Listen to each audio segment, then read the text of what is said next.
ನಡು ರಸ್ತೆಯಲ್ಲೇ ಏಕಾಏಕಿ ಕಳಚಿ ಬಿದ್ದು ಹೋಗುತ್ತೆ ಬಿಎಂಟಿಸಿ ಬಸ್ನ ಟೈರ್. ಕೂದಿರಳೆ ಅಂತರದಲ್ಲಿ ಬಸ್ನಲ್ಲಿದ್ದ ಪ್ರಯಾಣಿಕರು ಸೇಫ್ ಆಗಿದ್ದಾರೆ. ಆರೋಗ್ಯ ಸೌಧದ ಸರ್ಕಲ್ ಬಳಿ ಬಿಎಂಟಿಸಿ ಬಸ್ ಟೈರ್ ಕಳಚಿ ಬಿದ್ದಿದೆ. KA57F1958 ನಂಬರಿನ ಬಿಎಂಟಿಸಿ ಬಸ್ ಇದು. ಅಕ್ಕಪಕ್ಕದಲ್ಲೇ ಇದ್ದಂತಹ ಆಟೋ ಬೈಕ್ ಸವಾರರು ಜಸ್ಟ್ ಮಿಸ್ ಆಗಿದ್ದಾರೆ. ಬೆಂಗಳೂರಿನಲ್ಲಿ ಬಿಎಂಟಿಸಿ ಬಸ್ನಲ್ಲಿ ಸಂಚಾರ ಮಾಡೋದು ಎಷ್ಟು ಸೇಫ್ ಅಂತ ಪ್ರಾಣ ಹೋಗಿರೋ ಸಾಕಷ್ಟು ಉದಾಹರಣೆಗಳನ್ನು ಕೂಡ ನಾವು ನೋಡಿದ್ದೀವಿ. ಇದೇನು ಬೇರೆ ಪ್ರಕರಣ, ಇದೇನು ಹೊಸ ಪ್ರಕರಣ ಏನಲ್ಲ. ಗುಜರಿ ಬಸ್ನಲ್ಲಿ ಓಡಾಡ್ತಾ ಇದ್ದಾರೆ ಜನರು. ತಮ್ಮ ಜೀವಕ್ಕೆ ಗ್ಯಾರಂಟಿ ಇಲ್ಲ ಅಂತ ಹೇಳಿ ಜನನೇ ಮಾತಾಡ್ಕೊಳ್ತಿದ್ದಾರೆ. ಸಾರಿಗೆ ಸಚಿವರೇ ಬಸ್ನ ನಟ್ಟು ಬೋಲ್ಟು ಮೊದಲು ಟೈಟ್ ಮಾಡೋ ಕೆಲಸ ಯಾವಾಗ ಅನ್ನೋ ಪ್ರಶ್ನೆ ಜನ ಮಾಡ್ತಿದ್ದಾರೆ. ಸಾರಿಗೆ ಸಚಿವರನ್ನ ಬಸ್ ಕಂಡೀಷನ್ ಬಗ್ಗೆ ಪ್ರಶ್ನೆ ಮಾಡ್ತಾ ಇದ್ದಾರೆ ಜನ. ಅದು ಅವರ ರೈಟ್ ಕೂಡ ಹೌದು. ಇನ್ನು ನ್ಯೂಸ್ ಫಸ್ಟ್ ನಲ್ಲಿ ಟೈರ್ ಕಳಚಿ ಬಿದ್ದಿರುವ ಎಕ್ಸ್ಕ್ಲೂಸಿವ್ ದೃಶ್ಯ ನೋಡ್ತಾ ಇದ್ದೀರಿ. ಬಸ್ನಲ್ಲಿ ಸಂಚಾರ ಮಾಡ್ತಾ ಇದ್ದವರ ಪರಿಸ್ಥಿತಿ ಹೆಂಗಾಗಿರ್ಬೇಡ. ಅದೃಷ್ಟವಶಾತ್ ಯಾರಿಗೂ ಏನೂ ಪ್ರಾಣಹಾನಿಯಲ್ಲಿ ಸಂಭವಿಸಿಲ್ಲ. ಆದರೆ ಅಕ್ಕಪಕ್ಕ ಅಲ್ಲಿ ವೆಹಿಕಲ್ಸ್ಗಳು ಹೋಗೋದನ್ನ ಗಮನಿಸ್ತಾ ಇದ್ದೀವಿ. ಆಟೋ ಹೋಗ್ತಿದೆ, ಆಪೆ ಹೋಗ್ತಿದೆ, ಬೈಕ್ಗಳು ಹೋಗ್ತಾ ಇದ್ದಾವೆ, ಕಾರ್ ಇದೆ. ಸೊ ಅವ್ರಿಗೇನಾದರೂ ಹಾನಿ ಆಗ್ಬಿಟ್ಟಿದ್ರೆ, ಅವ್ರ ಮೇಲೆ ಏನಾದರೂ ಇನ್ನೊಂದು ಚಕ್ರ ಹರಿದು ಬಿಟ್ಟಿದ್ದಿದ್ರೆ, ಅಥವಾ ಟೈರ್ ಕಳಚಿ ಏನು ಬಿದ್ದಿದೆ ಅದು ಇನ್ನೊಬ್ಬ ಬೈಕ್ ಸವಾರನ ಮೇಲೆ ಬಿದ್ದಿದ್ದಿದ್ರೆ, ಇದಕ್ಕೆಲ್ಲ ಯಾರು ಹೊಣೆ ಅಂತ. ಇಂಥ ಗುಜರಿ ಬಸ್ಗಳು ಬೇಕಾ?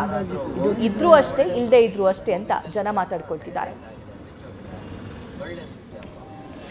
ಇದು ಹೆಚ್ಚಿನ ಬಸ್ಗಳು ಸ್ಕ್ರಾಪ್ಗೆ ಹೋಗುವಂಥದ್ದು, ಗುಜರಿಗೆ ಹೋಗುವಂಥ ಕಂಡೀಷನ್ ಇರೋ ಬಸ್ಗಳು ಅದನ್ನು ಓಡಿಸ್ತಾ ಇದ್ದಾರೆ. ಮುಟ್ಟಿದ ರಾಡ್ ಹೋಗುತ್ತೆ, ಬ್ರೇಕ್ ಫೇಲ್ ಆಗ್ತಾ ಇರ್ತದೆ, ಮತ್ತು ನಟ್ ಬೋಲ್ಟ್ ಎಲ್ಲ ಹೋಗ್ಬಿಟ್ಟಿದೆ. ಅದರದ್ದು ಚಕ್ರಗಳು ತನ್ನ ಇದಕ್ಕಿದಂತೆ ಕುಸಿತಾ ಇರ್ತದೆ. ಇಂಥ 50% ಇಂಥ ಬಸ್ಗಳೇ ಇರೋದು. ಇದನ್ನು ನಾವು ಓಡಿಸ್ಕೊಂಡು ಜನರ ಪ್ರಾಣಾಪಾಯ ಇದರೊಟ್ಟಿಗೆ ಚೆಲ್ಲಾಟ ಆಡ್ತಾ ಇರುವಂಥ ಪರಿಸ್ಥಿತಿ ಇದು. ಸಾರಿಗೆ ಸಚಿವರು ಭಾಳ ಅನುಭವಿಗಳು, ಬೇರೆ ಬೇರೆ ಇಲಾಖೆಯಲ್ಲಿ ಕೆಲಸ ಮಾಡಿದವರು ಅವರು. ಬಟ್ ಇಂಥ ಇದನ್ನು ಮತ್ತು ಸಂಸ್ಥೆ ಲಾಭದಲ್ಲಿದೆ ಅಂತಾರೆ ಇಂಥ ಬಸ್ಗಳನ್ನ ಓಡಿಸ್ಕೊಂಡು. ಯಾವತ್ತೋ ಗುಜರಿ ಕಳಿಸ್ಬೇಕಾಗಿದೆ. ಇದಕ್ಕೆ ಫಿಟ್ನೆಸ್ ಸರ್ಟಿಫಿಕೇಟ್ ಬೇಕು. ಇದಕ್ಕೆ ಫಿಟ್ನೆಸ್ ಸರ್ಟಿಫಿಕೇಟ್ ಕೊಟ್ಟಂಥ ಮಹಾನುಭಾವ ಯಾರು ಅದು ಗೊತ್ತಿಲ್ಲ. ಬೇಕಾದ್ರೆ ಸಾರಿಗೆ ಸಚಿವರು ಮತ್ತು ಸಾರಿಗೆ ಸಂಸ್ಥೆ ಲಾಭದಲ್ಲಿದೆ ಹಾಸ್ಯಾಸ್ಪದ. ಈಗ ನಗೆಬೇಕೋ ಅಳಬೇಕೋ ಗೊತ್ತಾಗ್ತಾ ಇಲ್ಲ. ದಯವಿಟ್ಟು ಸ್ವಲ್ಪ ಗಂಭೀರವಾಗಿ ಸೀರಿಯಸ್ ಆಗಿ ಯೋಚನೆ ಮಾಡಬೇಕು. ಜನರ ಜೀವದ ಒಟ್ಟಿಗೆ ಚೆಲ್ಲಾಟ ಆಡುವಂಥ ಕೆಟ್ಟ ಪರಿಸ್ಥಿತಿ ಇದು. ಈಗ 3000 ಬಸ್ ಬರುತ್ತೆ ಹಾಗೀಗಂತೇನು ಹೇಳ್ತಾ ಇದ್ದಾರೆ ಅವರು. ಅದು ಬರಲಿ. ಇಂಥ ಕಚರಾ ಬಸ್ಗಳನ್ನ, ಇಂಥ ದುಸ್ಥಿತಿಯಲ್ಲಿರೋ ಬಸ್ಗಳನ್ನ ಫಸ್ಟ್ ಗ್ಯಾರೇಜಿಗೆ ಕಳಿಸ್ಬಿಟ್ಟು ದಯವಿಟ್ಟು ಸ್ವಲ್ಪ ಸೀರಿಯಸ್ ಆಗಿ ಮಾಡಬೇಕು, ಗಂಭೀರವಾಗಿ ಯೋಚನೆ ಮಾಡಬೇಕಾದಂಥ ವಿಷಯ ಇದು. ಎಲ್ಲ ಡೀಟೇಲ್ಸ್ ಈ ಬಗ್ಗೆ ನಮ್ಮ ಪ್ರತಿನಿಧಿ ಪ್ರಗತಿ ನೀಡ್ತಾ ಹೋಗ್ತಾರೆ. ಪ್ರಗತಿ, ಇದೇನ್ ಮೊದಲಲ್ಲ ಕೇಸ್. ಈ ತರ ಸುಮಾರು ಕೇಸ್ಗಳು ಆಗಿರೋದನ್ನ ಗಮನಿಸಿದೀವಿ. ಇನ್ನು ಜನನೇ ಮಾತಾಡಿಕೊಳ್ಳೋ ತರ ಮೊದಲು ಈ ಬಿಎಂಟಿಸಿಯ ನಟ್ಟು ಬೋಲ್ಟು ಟೈಟ್ ಆಗಬೇಕು. ಯಾವಾಗ ಆಗುತ್ತಾ ಕೆಲಸ? ಹಾಗಾದ್ರೆ